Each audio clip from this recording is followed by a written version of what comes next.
Hey everyone, this is Steven here, back at it again with another video. In today's video, I plan on doing a brief CSG summary and then going over a CSG submission reveal at the second half of this video.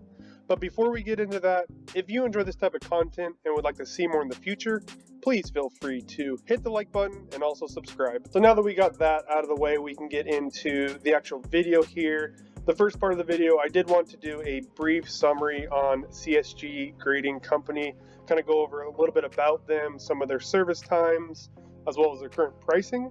And then the second half of the video, I did want to go over a submission reveal that I have with CSG. So I did send in some cards a couple months ago and they recently came back. So I did want to go over the cards that I submitted and then also the grades that I got. So stay tuned to the second half of the video to check out some of the cards that I submitted in and some of the grades that we got on those.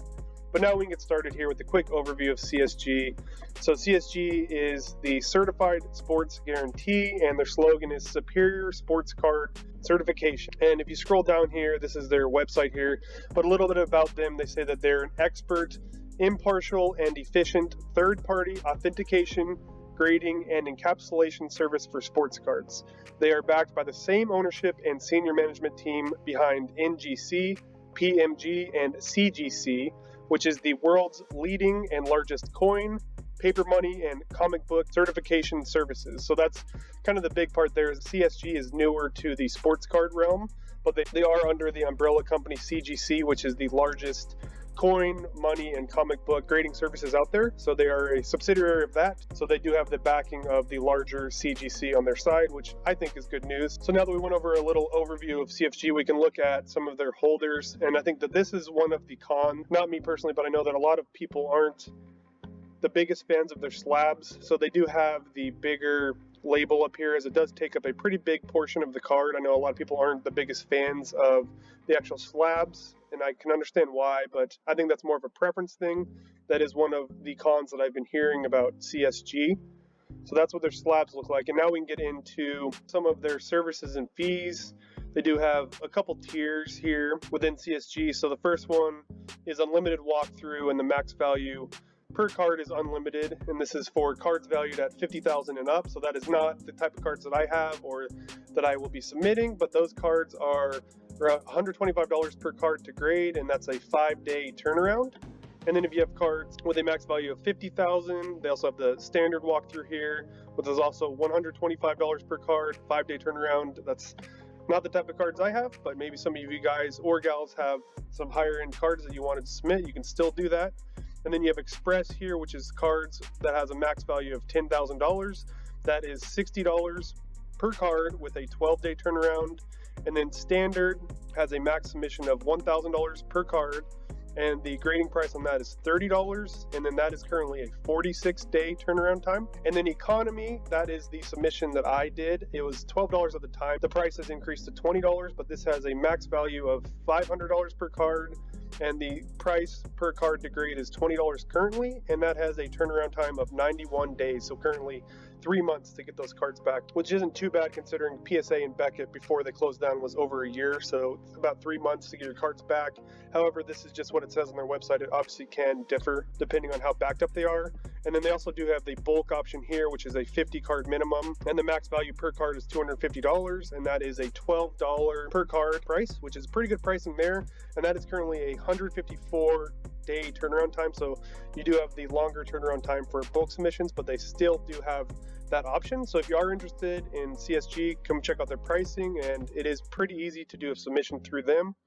And then another thing to add here is their add-on services. They do charge an extra $10 to add subgrades. So in my submission, I did add subgrades to most of them, but that is one thing to note, is it is an additional $10 to add subgrades. So I think for the most of us, we would either do bulk or economy. So just keep in mind that is an additional $10 per card for subgrades. So if you're doing economy, it's going to be $30 if you want subgrades included, and that will still be within the 90-day turnaround time for about $30 all in with subgrades, and then it'd be about $22 per card for bulk if you wanted to add subgrade. But with all that being said, we can now get into some of the cards I submitted to CSG, and we can look at the grades that I got. So now that we got that out of the way, we can get into the fun part, or at least I think it's the fun part, but we're going to look at some cards here. So I did a CSG 7 card submission. I sent the cards in on April 24th. They were received at CSG on May 8th, and then they were shipped back to me on July 8th, and then they arrived at my place on July 15th. So we're looking at a little bit under a 3-month total turnaround time from when it was shipped to when it was received back at my place, which is pretty consistent to what it says on their website currently. I did do the economy submission, which at the time was $12 per card with the $10 per card grading fee on top of that. So we're talking about $22 per card with subgrades. And I did submit 5 cards with subgrades and then 2 cards without subgrades. The current pricing is a little bit more expensive, like we went over earlier. It is currently $20 per card for economy plus the $10 with subgrades. So that is one thing to note if you are looking to do a submission. It is a little more expensive. And then another thing I did want to mention, I did think it was a little weird that I only did a 7 card submission, 5 with subgrades, 2 without subgrades. And they only sent back the cards with subgrades. It looks like they broke it out into 2 separate orders. So the cards without subgrades are still at CSG being graded, or so it says on their website. So I did think that that was a little weird that they would separate the 2 orders and ship them out separately, because it was only a 7 card order. So I did find that a little bit odd. But for the video today, we are going to go over the 5 cards that I returned back, which is for the cards with subgrades. But with that being said, we can look at some of the cards now. We can look at the first card here, and this is a Ronald Jr. 2018 Topps High Tech Rainbow Foil Blue rookie card, and this one is serial numbered out of 150. So my overall first impressions when I was submitting to CSG, similar to other folks, I wasn't the biggest fan of their slabs. I just didn't think that they were that appealing. The labels are pretty large, and I wasn't really the biggest fan of the green. However, when I have this in person, and I'm not just saying this because I didn't order with them, to me they look a lot nicer and they feel a lot nicer in person. And another thing to note is that I did have subgrades on these, and I think that if you don't have subgrades, there's just a lot of white here, which makes the labels look even bigger. So I do think that if you include the subgrades, I think it looks a lot nicer than if you exclude the subgrades.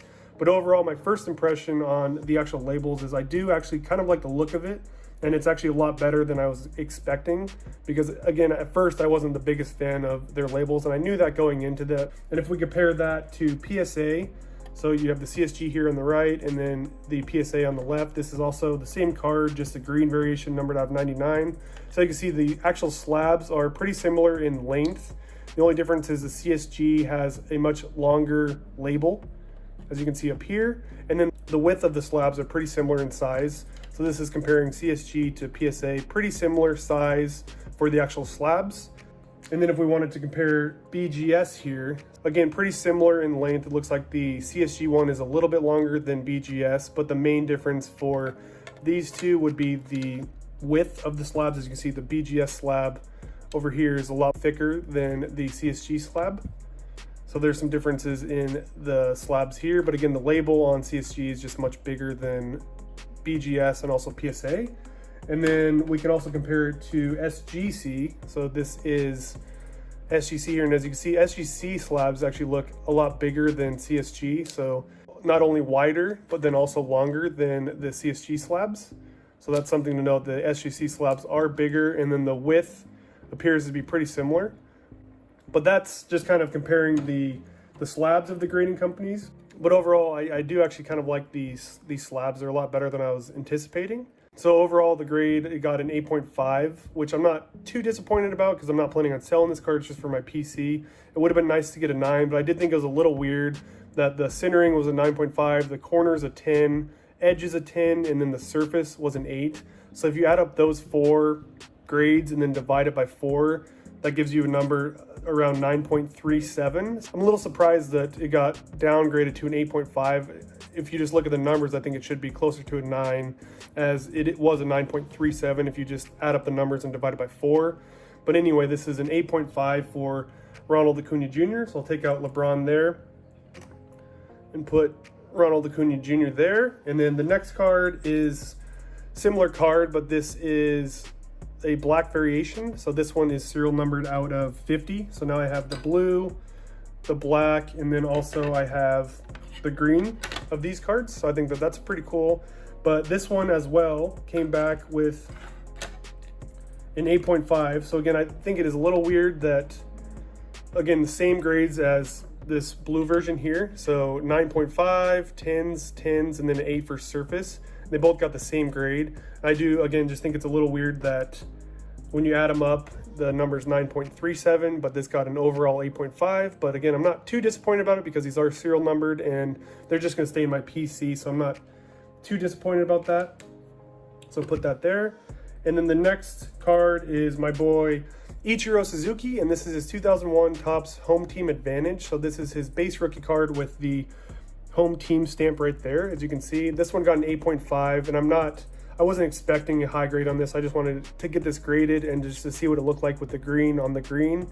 And again, I really like the look of this card, and it looks good in the slab with the label there. I personally like it. And I wasn't really expecting that high of a grade because it is an older card, and there is a ding down there in the corner. And this card traditionally has some centering issues with also some surfacing issues. But overall, I'm pretty happy with this 8.5 grade. I wasn't expecting much, but again, we'll put that there. And then the next card is my highest grade, and this is the 2018 Topps Fire Ronald Jr. Purple. So this is a really nice looking card, and this one's actually serial numbered out of 99. So I'm actually kind of surprised this card got a 9.5 because it does have a lot of foil on there. It just seems like it'd be tougher to grade. But this one got 10 in centering, 9.5 for corners, 10 on edges, and then 9.5 on surfaces. So I was pretty surprised to get the 9.5 on surfaces. But overall, this is a really nice looking card, and I'm happy it came back in 9.5. Put Ronald back there. And then the last card on the submission is another Ichiro, and this one is his 2001 Fleer EX, and this is actually a lower grade than that one, so I'm sure you're wondering why I'm showing this one last. But this one actually came back, so this one was a 9, which I'm, again, not too disappointed about. I'm actually pretty happy about a 9 because this is from 2001. I bought this online on eBay, so I wasn't really expecting a high grade. I just wanted to get it slabbed up for my personal collection. But this came back a 9, which I'm pretty happy about. But what I didn't notice is that this one actually has a missing serial number on there. So these cards for 2001 Fleer EX Ichiros, they're actually serial numbered out of 1,999. And the serial number would normally be right back there. So when this card came back, it actually says missing serial number on there, which I didn't even realize when I sent this in, but it actually is missing a serial number there. So this is actually an error card, which I didn't even know when I was sending in, which just kind of goes to show that you probably shouldn't listen to me for anything because I do miss a lot of things.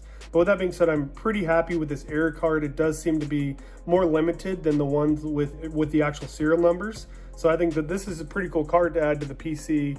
And I'm just happy that it came back a pretty high grade, and it was a nice little surprise to see that this is actually an error card. So I'm pretty happy about this one. So that's why I'm showing this one last, because it is my favorite return, and I think that looks pretty nice with the green on green there. So that is the 5-card reveal from CSG. My overall impressions were pretty good. The submission process was extremely easy. The pricing was fair. The turnaround time was pretty quick for today's standards with grading services. And the slabs actually look a lot better than I was anticipating in person. A couple of the cons that I noticed, and these are smaller nitpicking things, but I'm not a big fan of how they split up the cards with subgrades and the cards without subgrades. So I'm not really sure the status of my cards that don't have the subgrades. I'm still waiting on those. So I think that was a little weird how they separated those, because it was only a 7-card submission. So I would just think that they would include them all together. And then another con would be that I'm just not sure how a card that averages a 9.4 would end up getting a total 8.5. But again, that's just nitpicking. I'm glad that they are apparently being stricter on their grading, but I'll have to look at their grading scale and see if I can find anything on that. But that's just a small minor nitpick that a lot of people deal with when going through grading services. But overall, my impressions were pretty good. I think that I would give it an 8 if I was grading them, but since they gave me so many 0.5s, I'll probably have to bump it down to a 7.5 is my overall experience with CSG, which I think is pretty good for grading services right now in the current state of them. But again, I really hope you enjoyed today's video. I hope you found it informative and also entertaining. If you did, please feel free to hit the like button and also subscribe. Thanks and have a good day. Bye.